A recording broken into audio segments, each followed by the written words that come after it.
Bismillahirrahmanirrahim. Selamat sore. Di video ini akan saya unggah mengenai kekuatan bibit dari sulur tanah atau bibit dari batang pohon.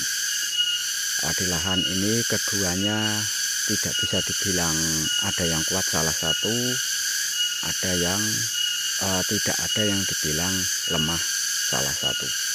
Intinya belum ada penentu kuat yang mana. Fakta di lapangan membuktikan bahwasanya ada bibit yang dari sulur tanah itu tetap terserang jamur, ada juga yang bibit dari panjat tetap bertahan. Oke, kita lihat nanti sambil melihat garapan lahan. Oke, kita jalan. Nah, ini bibit dari batang pohon. Nah, bibit dari batang pohon ini ditandai dengan keluarnya ranting dari bawah apabila sinar matahari cukup. Intinya seperti itu. Kemudian bibit dari batang pohon tidak ada akar yang turun. Ya, bibit dari batang pohon tidak ada akar yang turun. Yang tanda berikutnya adalah tunas, ya, tunas di bawah itu tetap langsung beranting. Itu ciri-ciri bibit dari batang pohon. Namun bukan itu yang akan saya bahas, yaitu mengenai kekuatan terhadap serangan jamur. Menurut saya keduanya itu tetap sama-sama tidak ada yang lebih unggul di lahan saya, ya. Sekali lagi di lahan saya tidak ada yang dibilang kuat dari panjat atau kuat dari batang pohon. Karena selama ini saya menanam itu dari kedua bibit itu tetap. Nah, ini seperti ini tanda-tanda serangan jamur. Nah, ini tanda-tanda serangan jamur dari perakaran. Nah, ini segera bila Anda menemukan kasus seperti ini, segera cek pH tanahnya, kemudian di aplikasi dolomit beserta fungisida. Itu bebas, bisa trichoderma, bisa merek-merek kimia yang lain. Minta aja di toko pertanian, yaitu fungisida. Ini yang baru gejala. Nah, ini bibit dari batang pohon. Ini ya seperti tadi, awalnya seperti tadi. Nah, ini baru gejala. Ini kenanya itu di atas, tidak di bawah, tapi ini saya jamin itu akan menular ke bawah. Itu saya jamin. Ini kebetulan ada satu tajar, dua bibit. Kemudian yang ini masih dalam kondisi tanda-tanda juga. Ini harus segera dilakukan aplikasi fungisida.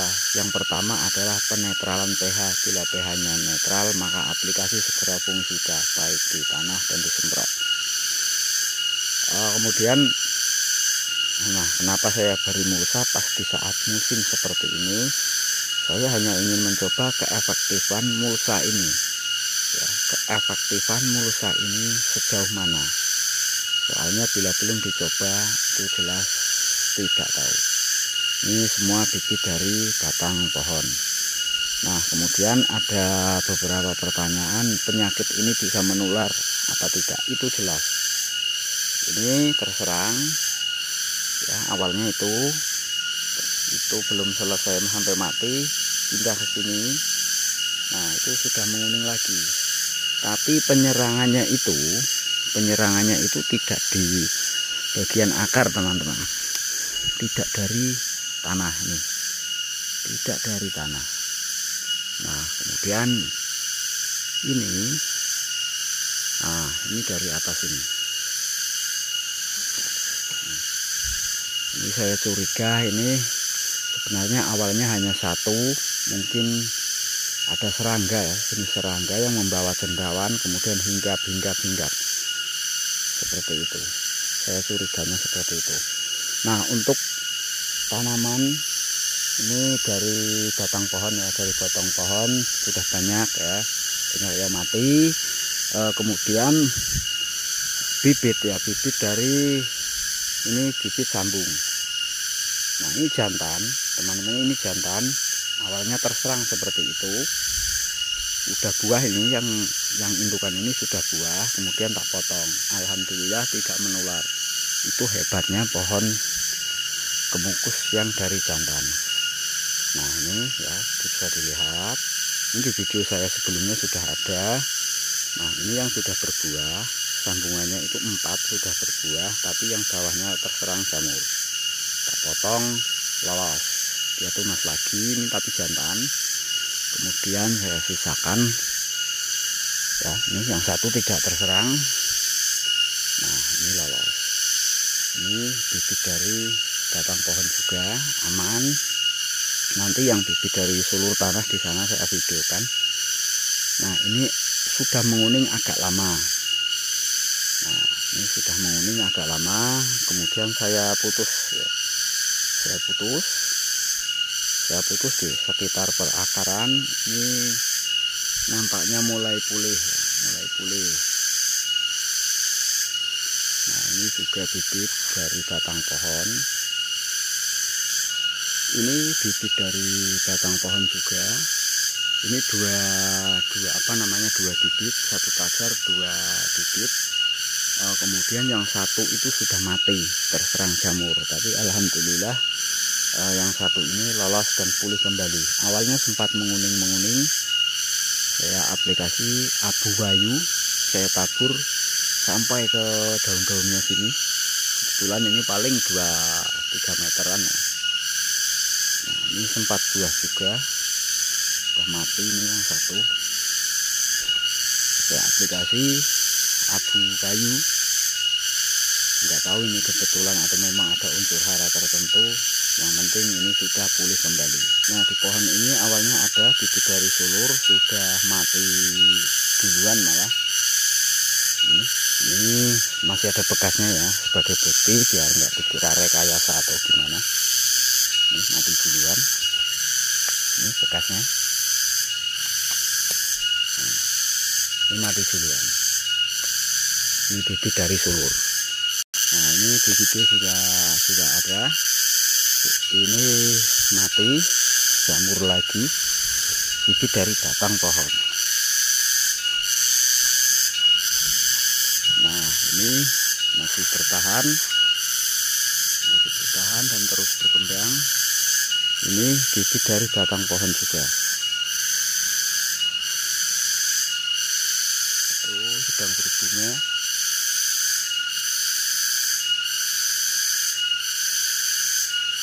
Sedang berbunga. Nah ini yang sempat saya unggah di video sebelumnya, bahwa bibit sulur cacing bisa berbuah di ketinggian sekitar 3 meter itu bisa. Ini terserang jamur juga. Nah bibit dari sulur cacing ditandai dengan ya akar-akar yang turun seperti ini. Ini tidak ada rekayasa. Nah kemudian untuk teman-teman yang mengalami seperti ini, pengolahan tanahnya adalah seperti ini ya, rumputnya jangan ikut dikubur. Nah kemudian dicangkul seperti ini, nanti jadinya gundukan seperti itu. Nah ini, nah kemudian untuk jaga-jaga ini campuran media tanamnya. Ini adalah akar kelapa, akar bambu, akar putri malu. Takarannya perbanyak aja akar bambunya, kemudian serasah daun bambu, arang kayu. Paling sedikit takarannya arang kayu, bebas kalian mau nakar berapa, yang paling banyak adalah akar kelapanya. Nah kemudian setelah digali seperti ini dimasukkan. Ini tidak hanya itu, ini ada cairan gula ya, air gula merah saya siramkan, ditambahi nasi. Nasi tujuannya mungkin bisa untuk jadi trichoderma. Soalnya saya sudah pernah mengfermentasi kotoran kambing, saya campur nasi dengan air gula, itu jadinya biru-biru trichoderma. Nah, kemungkinan seperti itu hanya prinsip atau karangan saya saja. Monggo yang mau meniru silahkan, masuk akal atau enggaknya. Nah, kemudian setelah terbuat lubang seperti ini ya, ini dimasukkan di sini. Nah, tujuannya agar mikorizа yang ada di akar bambu nantinya berkembang. Nah, ini bibit dari sulur tanah. Ternyata tetap terserang juga, dan poinnya tetap tidak bisa diandalkan bibit-bibit dari mana itu kuat. Nanti di atas ada yang, nah ini bibit sulur tanah juga terserang juga. Ini kalau kurang tuntas nggak mungkin, soalnya ini bawahnya udah tinggi, ini paritnya sudah tinggi. Nah, kemudian ini bibit dari sulur tanah ada juga yang bertahan dan mulai bibitnya. Ini ya, tuh bibit sulur tanah asli. Nah, kemudian seperti ini perkembangannya. Nah, ini bibit dari sulur tanah sudah hangus. Kemudian ini bibit dari batang pohon tapi agak kecil. Nah, ini bibit dari sulur tanah masih bertahan. Ini paling 3 meter sampai ujung ya 4-5 meter mungkin. Nah, ini di video saya sudah ada. Nah, ini bekas pangkas-pangkasannya masih tersisa ya. Ini sulur tanah asli masih bertahan, dan ini bibit batang pohon ya, batang pohon semuanya. Nah, ini masih bertahan. Yang ini ada tanda-tanda tidak sehat, bercak hitam. Ini jelas di bagian perakaran. Nah, ini ada ulat. Ini batang pohon juga.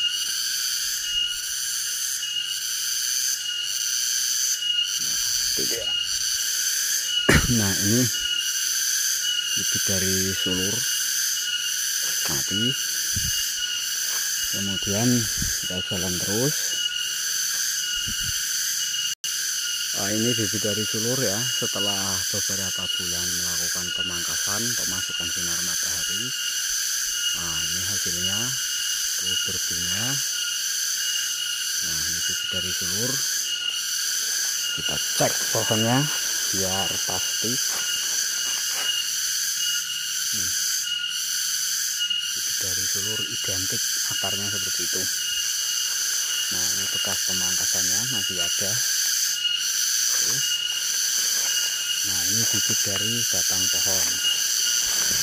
Ini bibit dari batang pohon ya, nggak ada akar-akar yang panjang.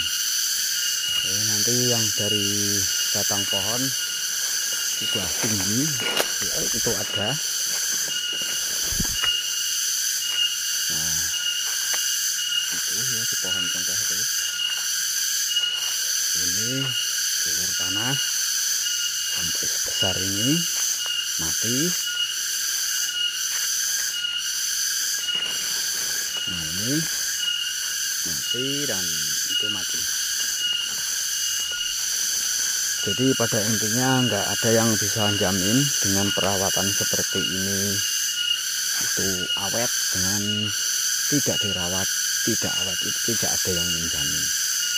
Nah, ini dua bibit, satu dari batang pohon, yang satu dari sulur tanah. Ini sulur tanah, ini batang pohon. Ini nanamnya bareng, perbedaannya sangat jauh. Nah, ini yang dari batang pohon sudah mulai bunga. Sudah sampai atas. Nah, jadi intinya tidak ada jaminan untuk pola perawatan. Bagi saya, jika memang mau fokus, itu yang pertama cek kadar pH tanahnya setiap awal musim hujan.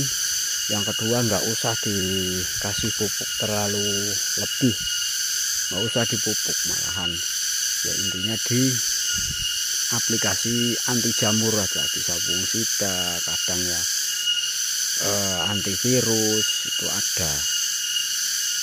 Tapi kalau kita membuka lahan dengan luas itu jelas merogoh kantong lebih dalam. Nah, ini bibit dari batang pohon ya teman-teman, buah ya, itu buahnya.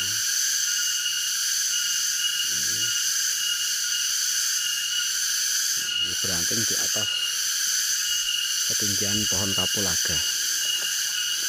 Oke, ini yang saya ceritakan tadi, ini bibit dari batang pohon. Ini bibit dari batang pohon. Nah, bibit dari batang pohon, tidak ada akar yang turun. Ini asli dari batang pohon, merambat di pohon sengon Jawa. Nah, ini keluar tunas di ketinggian ya sekitar 60 paling, sudah beranting.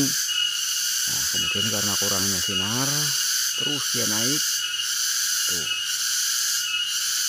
Ini bibit dari batang pohon. Oke, nah itu dia.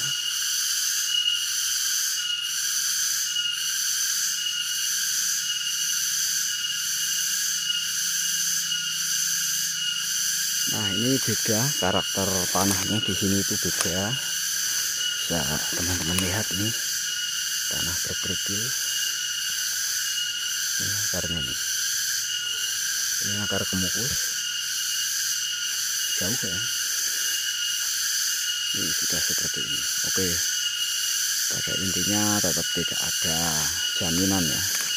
Khususnya di tanaman pepper itu nggak ada jaminan dengan perawatan seperti ini atau seperti itu menjamin atau lolos dari jamur, itu nggak ada jaminan seperti itu. Nah, kemudian saya jalan lagi sambil berbicara ya. Mungkin dari keterangan atau pengalaman saya itu tetap nggak usah di aplikasi pupuk. Maksudnya nggak usah di aplikasi pupuk. Misalkan musim penghujan yang curah hujannya tinggi seperti ini, itu sangat bahaya, malah justru rawan mati. Aplikasi aja trichoderma. Kalau mau yang non sintesis itu pakai aja trichoderma ya. Merek-merek fungsida banyak di toko pertanian, minta aja fungsida. Nah, itu selang-seling aplikasinya dolomit fungsida terus. Nah, ketika menjelang musim atau curah hujan sudah agak reda atau seperempat musim hujan, 75% musim hujan sudah dilalui, tinggal seperempat. Nah, itu kalau mau dipupuk. Untuk misalkan mau pemupukan, itu sebaiknya menggunakan pupuk cair melalui stomata daun atau balik daun, itu akan lebih aman. Nah, oke, demikian videonya. Bagi yang kurang paham, monggo silahkan di kolom komentar. Terima kasih, selamat sore.